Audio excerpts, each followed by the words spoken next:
தம்பி வேலையை ஒழுங்கா பாரு அண்ணே. வேலையெல்லாம் ஒழுங்கா தான் பார்த்துட்டு இருக்கேன். சும்மா சும்மா ஏனே இப்போ பார்த்தாலும் ஒழுங்கா பாருன்னு இதுக்கு மேலே எப்படி தானே பார்க்குறது, நீங்களே சொல்லுங்கண்ணே. இல்லை ஒழுங்கா பா. என்னையா தம்பி கோவப்படுற?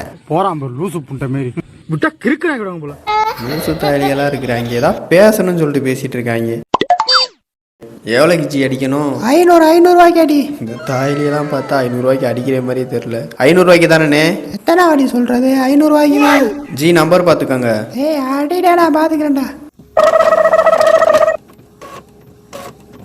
ஜி போட்டாச்சு. கேஸா ஜிபேவா? காட்டாது ப்ரோ கடன்லாம் இல்லை ப்ரோ. காசை கொடுங்க ப்ரோ. அவன் மெண்டல் மாதிரி என்னைய கேட்பாங்க ப்ரோ மேனேஜர். என்னது என்ன கேட்டா அண்ணன்கிட்டே காசு கேட்குறியா? டே பங்காளி இந்த 60 எடுத்து மண்டையை கொண்டு விடு.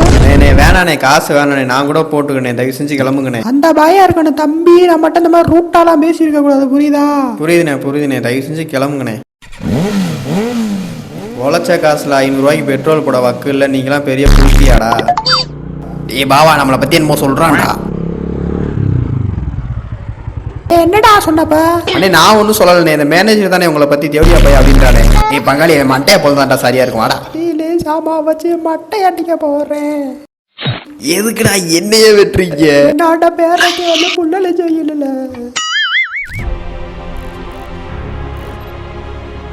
இந்த பெட்ரோல் பங்க்ல வேலை பார்க்குற நண்பர்களுக்கு ஒன்று சொல்லணும்னா, தயவு செஞ்சு இந்த காட்டுக்குள்ள பெட்ரோல் பங்க் வச்சிருப்பாங்க. இந்த பக்கமும் கடை இருக்காது, இந்த பக்கமும் கடை இருக்காது. ஏதோ ஒரு மூலையில ஒரு காட்டுக்குள்ள வச்சிருப்பாங்க பெட்ரோல் பங்க்.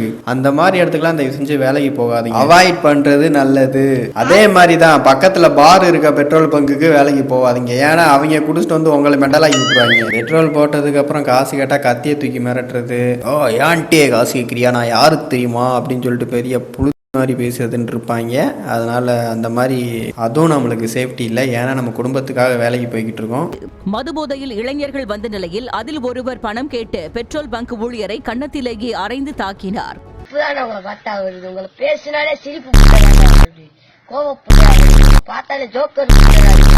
இதுல இந்த மாதிரி மெண்டல் நீங்கள் சந்திச்சு பிரச்சனை ஆகி போச்சுன்னா அது ஒரு மாதிரி பகையாக போயிடும். அதனால நம்ம வாழ்க்கைக்கு ஏற்ற மாதிரி கொஞ்சம் நிம்மதியாக வாழ்கிற மாதிரி ஒரு நல்ல பெட்ரோல் பங்குக்கு வேலைக்கு போங்க.